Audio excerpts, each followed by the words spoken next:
चाही, चंदन ठाकुर चाही, जिला परिषद बढ़िया चाही, चंदन ठाकुर चाही।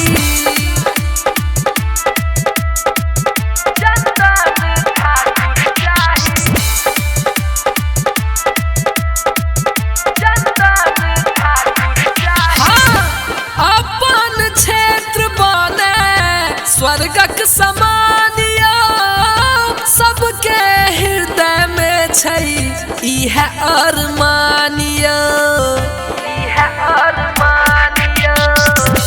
अपन क्षेत्र बने स्वर्गक समानिया सबके हृदय में छई, इहे अरमानिया। बहुत बर्दाश्त केला, बहुत बर्दाश्त केला, अब नहीं दूतकार चाही, नव उम्मीदवार चाही, चंदन ठाकुर चाही, जिला परिषद बढ़िया चाही, चंदन ठाकुर चाही। अभी आप सुन रहे हैं जय श्री कैसेट कंपनी की प्रस्तुति।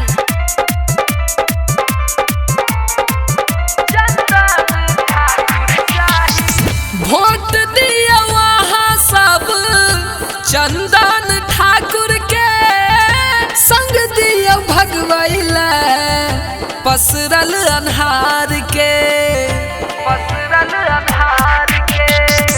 वोट दिया वहाँ सब चंदन ठाकुर के, संग दिया भगवैला पसरल अन्हार के।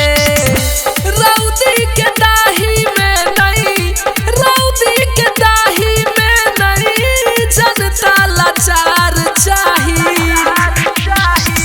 नव उम्मीदवार चाही, चंदन ठाकुर चाही, जिला परिषद बढ़िया चाही,